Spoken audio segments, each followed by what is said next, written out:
তোমরা শুনছো রাতের ভয়ের 38 নম্বর এপিসোড। গল্প পাঠে আমি রিক। আজকে আমি যে ঘটনাটি তোমাদের শোনাবো সেটি একটি পুরাতন দিনের সত্যি ভৌতিক ঘটনা, তাই পুরো ঘটনাটি শুনবে শেষ অবধি। আর আমি বলতে চাই যে রাতের ভয় চ্যানেলে যারা যারা নতুন আছো তারা সাবস্ক্রাইব করে দাও, কারণ প্রত্যেক বুধবার ঠিক রাত 10টায় আমি তোমাদের জন্য সত্যি ভৌতিক ঘটনা নিয়ে চলে আসি আমার চ্যানেলে। আর তোমরা যারা যারা আমাকে সত্যি ভৌতিক ঘটনা পাঠাতে চাও তারা আমাকে কী করে পাঠাবে আমি সেই শেষে তোমাদেরকে বলে দেবো। আর আমি ঘটনায় যাওয়ার আগে বলতে চাই যে রাতের ভয় চ্যানেলের প্রত্যেকটি ঘটনা একটা এন্টারটেনমেন্ট হিসেবে নেওয়াই হবে বুদ্ধিমানের কাজ। তাই পুরো ঘটনাটি শেষ অবধি শোনো, তারপরে তোমাদের মন্তব্যটি আমাকে কমেন্ট সেকশনে লিখে যাও। আর দেরি করলাম না, তাহলে ঘটনার দিকে এগানো যাক। কানে হেডফোন দিয়ে রুম অন্ধকার করে তৈরি হয়ে যাও ভয় পেতে।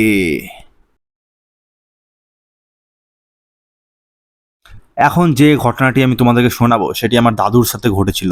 এটি অনেক পুরাতন দিনের ঘটনা। আমার দাদু তো এখন আর বেঁচে নেই, তাই বুঝতেই পারছো এটা কত পুরাতন দিনে। আমাদের বয়সে যখন ছিল তখন এই ঘটনাটি তার সাথে ঘটে।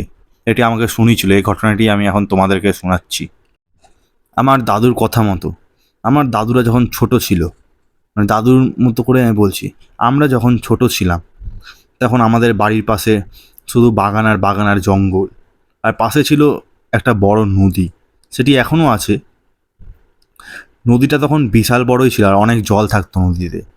সন্ধ্যাবেলা তো ওইদিকে যেতে কেউ ভয় পেত, কারণ সেদিকে অনেক ভৌতিক ঘটনা ঘটে তাই জন্য। আর বাগানটারও দুর্নাম ছিল। আমি একাই গেছিলাম, আমার ভয় ডর বলে কিছুই ছিল না তখন। তখন রক্ত গরম আমার। আমি একা চলে গেলাম হাতে একটা লাঠি নিয়ে। বাগান যখন পেরাচ্ছিলাম তখন কত শিয়ালের আওয়াজ শুনতে পাই। মনে হয় পাশেই শিয়ালের দলবল নিয়ে আসছে আমাকে তেড়ে ধরতে। অনেক শিয়ালের আওয়াজ শোনা যাচ্ছিল, কিন্তু আমার ভয় বলে কিছু নেই। আগেই বললাম, আমি একা একা হাতে লাঠি নিয়ে যেতে থাকলাম আর হাতে একটা হেরিকেন। যখন বাগান পার হলাম তখন নদীতে গিয়ে উঠলাম।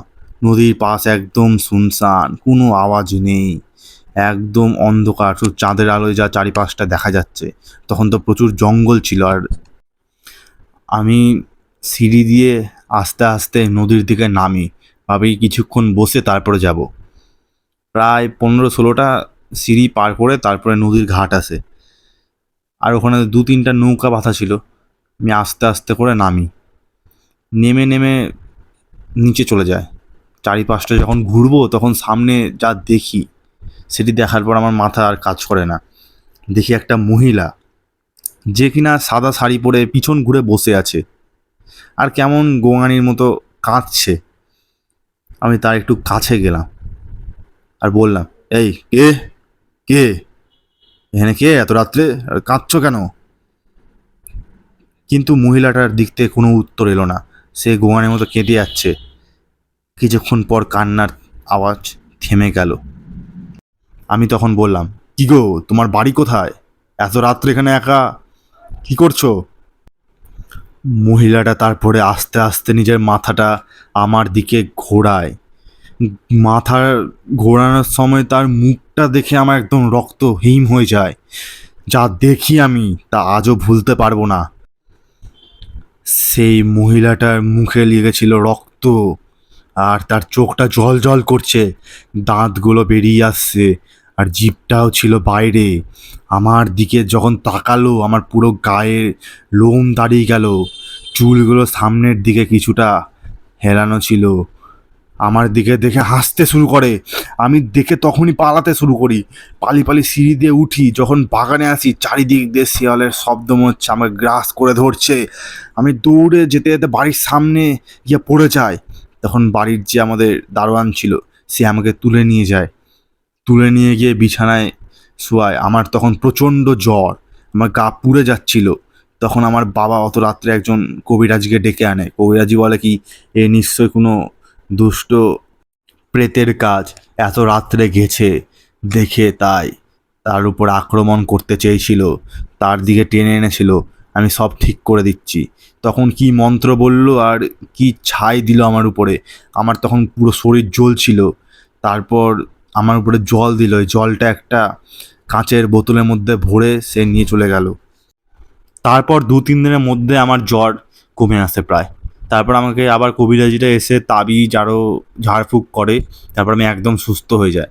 ওর পর থেকে আমি আর ওই বাগানে একা একা যাই না রাতের বেলা, আমি বিকালেও যাই না বন্ধুদেরকে ছাড়া। আমার তারপর থেকে অনেকটা ভয় লাগতে শুরু করে, একটু কোনো জিনিস হলেই আমি তারপর থেকে ভয় পেয়ে যেতাম। তো আস্তে আস্তে ওই ভয়টাও আমার কেটে যায়, তারপর আবার সব কিছু স্বাভাবিক হয়ে যায়। তো এই ছিল বন্ধুরা আমার দাদুর জীবনে ঘটে যাওয়া একটি সত্যি ভৌতিক ঘটনা। তোমাদের কেমন লাগলো আমাকে কমেন্ট করে লিখে জানাও, আর কে কোথায় থেকে শুনছো এটাও আমাকে লিখে জানাও কমেন্ট করে। তোমাদের জীবনে যদি এরকম সত্যি ভৌতিক ঘটনা ঘটে থাকে বা অলৌকিক ঘটনা ঘটে থাকে, তোমরা তাহলে আমাকে সেটি মেসেজ করে পাঠাতে পারো, বা ভয়েস মেলও করতে পারো, আমি যেটি সবাইকে শোনাবো। আমাকে ঘটনা পাঠাতে হলে তোমরা আমাকে আমার ইনস্টাগ্রাম আইডিতে মেসেজ করো, যেটি রাতের ভয় অফিসিয়াল নামে আছে, বা আমাকে তোমরা মেল করো rickstorycollector@gmail.com-এ, বা আমার ফেসবুক চ্যানেলে তোমরা আমাকে ঘটনাটি লিখে পাঠাও, যেটি রাতের ভয় অফিসিয়াল নামে আছে। যে কোনো একটা জায়গায় তোমরা আমাকে ঘটনা লিখে পাঠাও, আমি সেটি নিশ্চয়ই শোনাবো। আর আমি বলতে চাই, তোমরা যারা যারা রাতের ভয় চ্যানেলে নতুন আছো তারা সাবস্ক্রাইব করে দাও, কারণ প্রত্যেক বুধবার ঠিক রাত 10টায় আমি তোমাদের জন্য সত্যি ভৌতিক ঘটনা নিয়ে আসি। তাহলে আজ এতটাই থাক, আমি ফিরে আসছি আবার পরের বুধবার ঠিক রাত 10টায়।